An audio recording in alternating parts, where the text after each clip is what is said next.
So there you are, confused on why is Chad always the one who is the leader, the dominant alpha male who gets the most attention from the girls. Let me tell you a story about the complicated social hierarchy of human beings.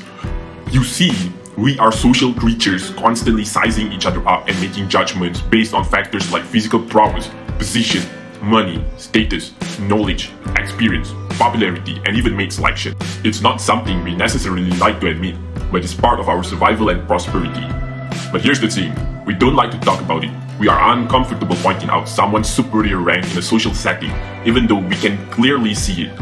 We dismiss it, pretend it doesn't matter, but it does. It's a complicated dance of power dynamics that we all participate in, whether we realize it or not. It's not just in professional or intimate relationships. This social hierarchy is present in our friendships too. We all have that one friend who seems to always be in charge, like the chat we talked earlier. He's the one who plans the outings and decides where to go. And we all know that person who's just happy to go along with whatever the group wants to do. Now, I'm not here to teach you how to be the alpha or the dominant one in a group. That kind of power comes through character maturity and experience, not some quick fix. No, I want you to see and realize what you need to be observing and navigate social situations by spotting the dominant individual in the group, whether it's you or someone else. You see, when someone is truly dominant, it radiates outwards in their non-verbal communication. It's in their body language, gestures, and micro-expressions. And if you can spot it, it can give you an advantage in the long run. But be careful not to let your ego or insecurities get in the way. If you know someone else who is more dominant than you in a social situation, don't embarrass yourself by trying to out-alpha them. Instead, observe and learn from them. Watch for inconsistencies and weakness over time, and use that knowledge to your advantage. Remember, your reputation is on the line in every social situation, so protect it at all costs by being vigilant and aware of everyone present. And one day, you will be, yes, you will be the dominant one in the group, radiating your power and influence to everyone around you. And you want that influence to stay.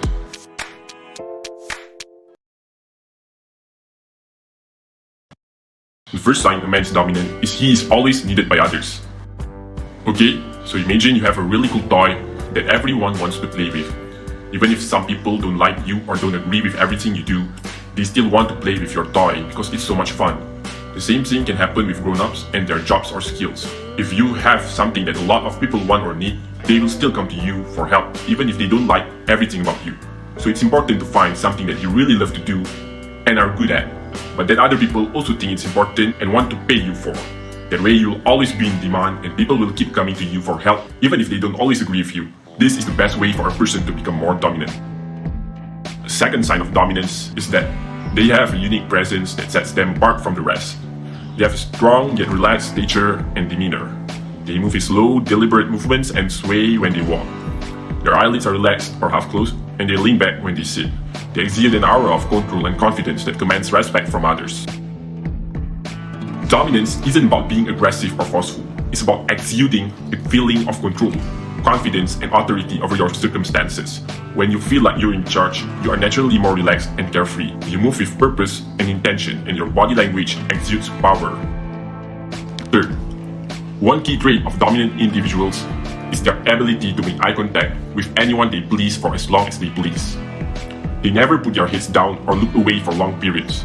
They hold their chin high and survey their surroundings, always looking for things that interest them. Their superior attitude gives them the confidence to judge others at their own pace, and they won't even apologize for it. Dominance isn't something that can be faked. It comes from within. It's a mindset, a way of life. When you embrace your own power and take control of your circumstances, you will be unstoppable. You will walk with purpose, talk with authority, and command the attention of those around you. The fourth sign is, dominant individuals smirk more than they smile, signaling their superiority.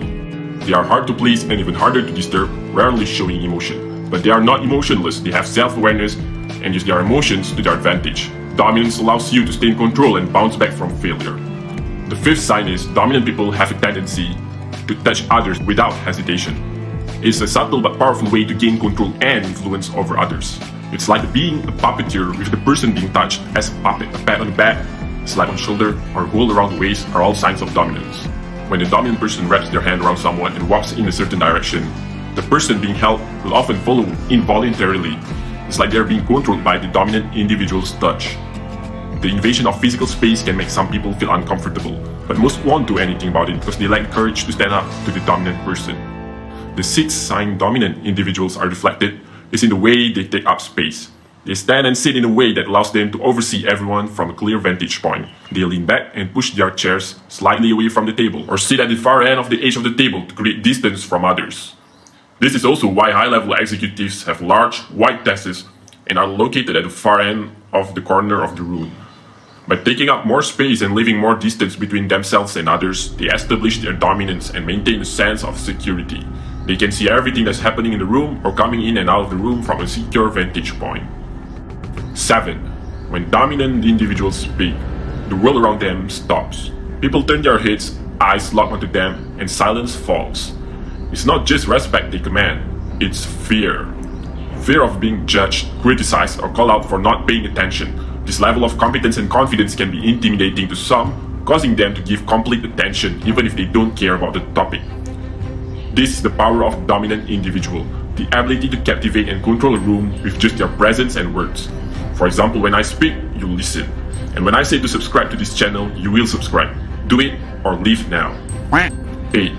Dominant individuals exude a commanding presence that people can help but follow. It's a primal sense of insecurity to feel isolated, separated from the tribe.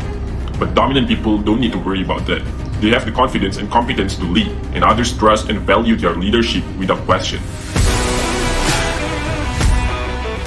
9. Their sense of entitlement and power means they won't hold back on publicly expressing their displeasure towards someone present.